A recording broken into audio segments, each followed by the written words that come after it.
I stood there in my boss's opulent office, the city skyline glittering behind him like a false promise, as he slid the check across his mahogany desk. $2 million. Enough to cover every experimental treatment, every specialist, every desperate hope for my little girl's life. My hands trembled as I picked it up, staring at the zeros that could rewrite our nightmare. But then I tore it in half and let the pieces flutter to the floor. "No," I said, my voice steady despite the storm inside me. "Why?" "Because some prices are too high, even for a miracle. If that hooked you, stick around. This is the story of how I chose my soul over salvation, and it might just change how you see the world. And hey, if it moves you, hit that like button and subscribe for more real-life twists that hit right in the feels. You won't regret it." My name is Alex Rivera, and up until 6 months ago, I thought I had life figured out. I was a mid-level accountant at Sterling Enterprises, a massive tech firm run by the enigmatic Victor Hale. Victor was the kind of boss who commanded rooms with a single glance, sharp suit, sharper mind, and a reputation for getting what he wanted, no matter the cost. Me? I was just a guy trying to keep the lights on. Single dad to Emma, my 8-year-old bundle of joy with curly hair and a laugh that could melt glaciers. She was my everything, especially after her mom passed away from cancer 3 years back. We'd built our little world in a cozy apartment on the outskirts of the city, filled with bedtime stories, pancake sundaes, and dreams of her becoming a veterinarian someday. It started with a cough. Just a persistent little thing that wouldn't go away. Doctors dismissed it at first, allergies, they said. Then came the fevers, the fatigue, the way her energy drained like sand through fingers. Tests upon tests revealed the horror, a rare genetic disorder called xeroderma pigmentosum, or XP for short.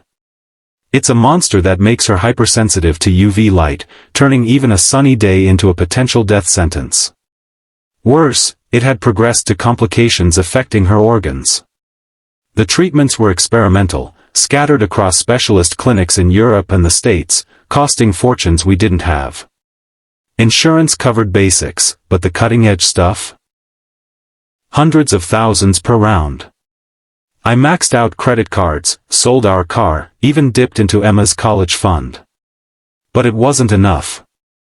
Nights blurred into days as I worked overtime, poring over spreadsheets while she slept in the hospital bed next to my laptop. Victor noticed. He always did.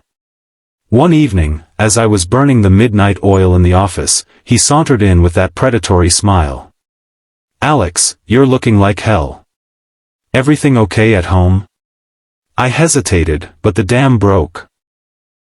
I told him about Emma, the diagnosis, the bills piling up like accusations.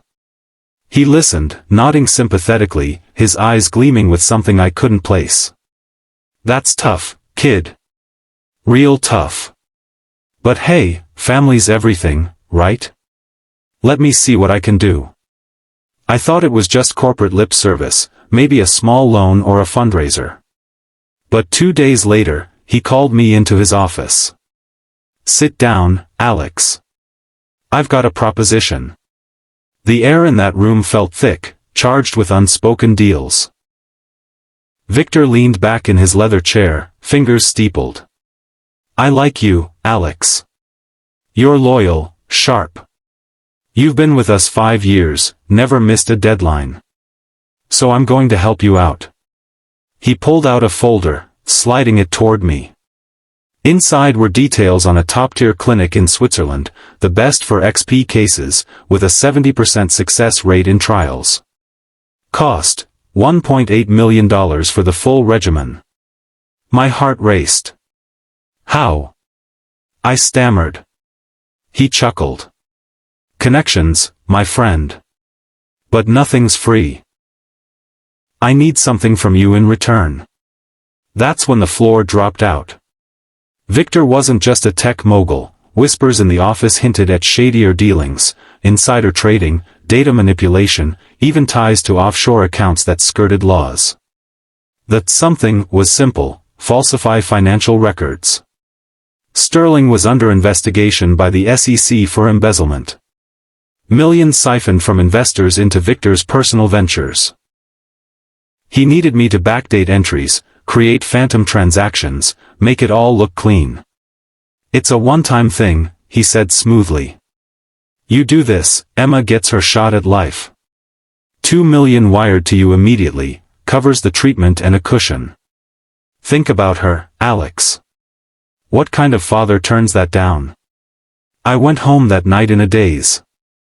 Emma was having a good day, color in her cheeks, giggling at cartoons from her bed. "Daddy, when can I go outside again?" she asked, her big eyes full of innocent hope. I forced a smile, tucking her in, but inside, I was unraveling. The money was a lifeline, dangling just out of reach. But the cost? My integrity, my freedom, jail time if caught, and worse, teaching Emma that shortcuts were okay.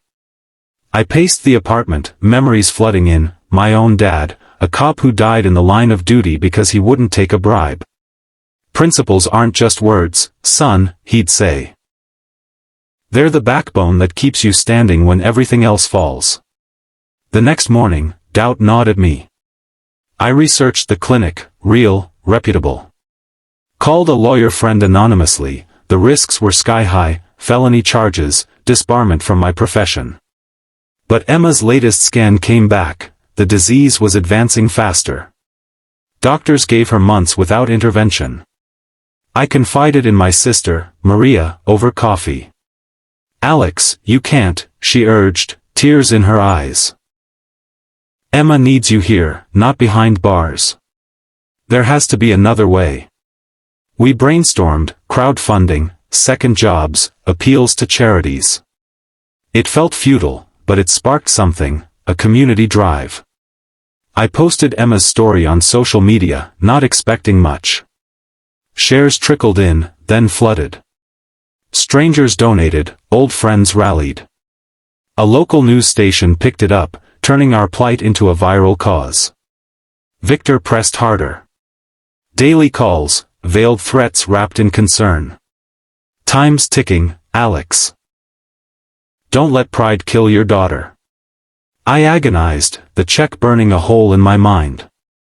One night, as Emma struggled through pain, she grabbed my hand. "Daddy, are you okay? You look sad." I broke down, holding her close. "I'm fighting for you, sweetie. Always." In that moment, clarity hit, accepting the money would save her body but poison our bond. I'd be a fraud, and she'd sense it someday. No, we needed a win built on truth. The turning point came at a company meeting. Victor announced record profits, but I knew the numbers were cooked. As he praised the team, I stood up, heart pounding. "Actually, Victor, those figures aren't accurate." Gasps rippled through the room. I laid it out, the discrepancies I'd spotted, the pressure he'd put on me. Chaos erupted. Security escorted me out, but not before I emailed evidence to the SEC from my phone. The fallout was swift, investigations deepened, Victor's empire cracked. Me? Fired, blacklisted maybe, but free. The community response exploded. Donations poured in, $500,000 in a week, then more from a philanthropist moved by the news coverage. We reached the goal without a dime from Victor. Emma started treatment in Switzerland, her little face lighting up at the hope. Challenges lingered, side effects, long flights, my job hunt in a tarnished industry. But we faced them together. I found work at a non-profit, helping expose corporate fraud. It paid less, but slept better.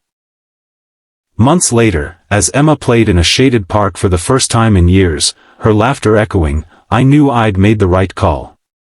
Victor? Indicted, his millions couldn't buy loyalty.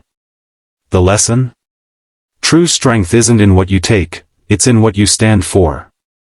When life offers a poisoned apple, sometimes saying no opens doors you never saw. If my story resonates, remember, integrity isn't just for heroes in movies, it's for everyday folks like us. It saved my daughter, and it can save you too. So, what do you think? Would you have said no? Drop your thoughts in the comments below. And if this tale of courage and heart touched you, smash that like button. It helps spread these inspiring stories. Don't forget to subscribe and hit the bell for notifications. We've got more emotional journeys coming your way. Thanks for watching, and remember, your choices define your legacy. See you next time.